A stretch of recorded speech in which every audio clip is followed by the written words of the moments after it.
So what's going on guys, Kids here, and welcome back to a brand new video. For today I will show you the best Blair build in the first Descendant. So in this build guide I will show you what weapons and modules you want to get. Then I will explain every single skill and show you the best reactor stats and external components. And then lastly we will take a closer look at the gameplay and weapon mods, so you would be able to get the best results and highest damage possible and much more. If this sounds interesting to you, then let's get right into it. So then let's move over to the build. Blair is a damage over time character who can maximize his critical hit damage through his passives and abilities. As a flame based character, his playstyle resembles that of a wizard with a gun. However, Blair's potential damage output is a bit lower than the other classes, especially in a game that prioritizes DPS and quickly defeating enemy bosses. So that's why to build Blair effectively, we will focus on maximizing the potential for critical hit damage through his passive skill, the Pitmaster. We will try to apply the burning status effect as much as possible, which will increase our critical hit rate and damage. These bonuses will stack, so the more burning targets there are, the greater the buff is.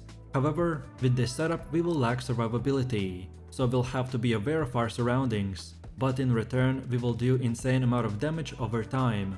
So then with that said, now let's take a look at our build modules. And like per usual, I will show you two setups. So the first build will be for leveling, so from 1 to 30, and then the endgame build will be from level 30 plus and beyond. So first of all, for the leveling build, I recommend to use the skill expansion, which increases our skill range. Then skill extension, which increases the skill duration. Then increase shield, that increases your max shield. Then fire specialist, that increases the skill power of your fire skills. Then skill expansion, which increases the effect range of your skills. Then focus on fire, that improves the skill power of your firing skills and slightly reduces the skill cooldowns. Then dual claw, that changes your sub attack to a dual claw attack, that also increases max module capacity. Then increase defense, that increases your defenses. Then increased HP, which will increase your max HP. Then regeneration boost, that helps you to leech enemy HP. And finally the nimble fingers, that considerably reduces your skill cooldown. And then now let's move over to the endgame build. So I recommend to get the classic chef, that changes the Pitmaster skill to increase the firearm and skill critical hit rate, and using deadly cuisine increases the number of flame zones to 4. Then we have skill range mastery, which will improve the range of your skills. Then increase shield, which increases your max shields. Then fire specialist, that increases the skill power of your fire skills. Then skill expansion, which increases the effect range of your skills. Then focus on fire, that improves the skill power of your fire skills and slightly reduces the skill cooldowns. Then dual claw, that changes your sub attack to a dual claw attack. It will also increase your max module capacity. Then willpower efflux, that increases your defense and slightly improves HP heal. Then increased defense, that increases your defenses. Then increased HP, which increases your max HP. Then nimble fingers, that considerably reduces your skill cooldowns. And finally the regeneration boost, that helps you to steal enemy health. Then next up, let's take a look at the best weapons and weapon mods that we should use. So for our weapon loadout, the first one is the Greg's Reversed Fate. This weapon fits our build by triggering the burn on enemies with a max shield. The burn status effect increases our overall damage to that target via our passives, making it the best weapon for our setup.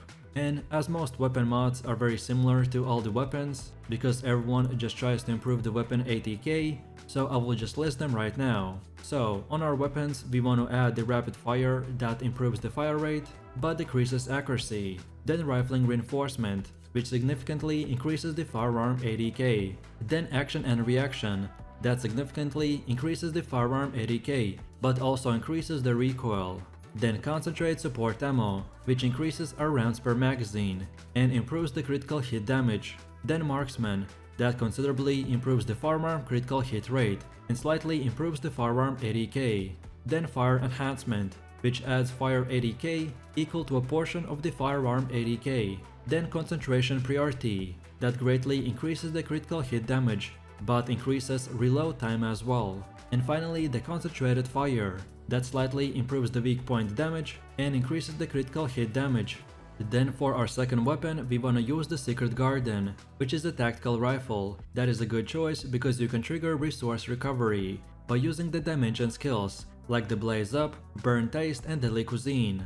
And then finally for our third weapon of choice, we have the Afterglow Sword. It is the best third choice because of its ranged precision weak point damage. Once you trigger the death propagation, you will gain increased reload and damage on weak points. I usually use this weapon for ranged headshots if possible. Then next up, let's go over to the best reactor. So your reactor is very important item that determines your skill damage and can also include extra modifiers that buff certain aspects of your build. The better your reactor is, the more damage your skills will deal to enemies. I recommend prioritizing using a reactor with a high skill power and a sub attack power. Specifically, my best job that I got is this Burning Phase reactor that also has the beam rifle optimization condition, which improves our overall DPS by a huge amount. But then as for your external components, they're even more of an RNG, at least until you've played the game for long enough to find basically every single possible combination with a good stat roll. For our build specifically, I recommend to get the components with max shields, max HP, HP recovery and defenses. And as our build needs all of these stats, so you can stack all of them together, or just use whatever best job you got. And finally, let's take a look at our skills. The first passive skill is called the Pitmaster, that increases our critical hit damage when attacking burning enemies. Critical hit chance increases depending on the number of active flame zones. Then our first active skill is the Blaze Up, that shoots the flames to deal damage to nearby enemies and create a burning zone. Burn zones inflict constant damage and burn effect to the nearby enemies. Then the second one is the Extinguish, that retrieves stoves in the battlefield. Retrieving stoves increases defensives for a short period of time. Then Burn State, that shoots flame forwards. Enemies near the flame's arrival point are inflicted with a constant damage and burn effect. And finally we have the Deadly Cuisine, which throws a large fireball forwards. Large fireball splits into small ones, causing extra explosion. Then explosion damage inflicts the burn effect and creates a burning zone on the ground. And last but not the least, let's go over a few tips and tricks. So the best way to play this character is to focus on applying burn and creating flame zones to maximize your critical hit rate and damage. Critical hit damage increases when you inflict burn, while your critical hit rate increases with the number of zones you create. Mastering Blair requires practice and skillful play in various situations. Blair abilities are geared towards more AoV than single target, so usually you want to start the fight by creating a fiery explosion within a 4-meter radius using the Blaze Up. Then for single target damage, use the Burn Taste to deal fire damage and focus on one target. For optimal AoV damage, you can stack Burn up to 3 times before using the Deadly Cuisine for huge damage, and that's about it. So with that said, I really do appreciate everyone for watching guys, and I hope you enjoyed it. If you have any questions or suggestions, then feel free to leave your comments in the comment section down below. And while you're doing that, please click like, subscribe and enable that notification bell, so this way you could support the channel and not miss any more amazing content. With that said, you have an amazing day and I will see you in the next one, so take it easy, peace.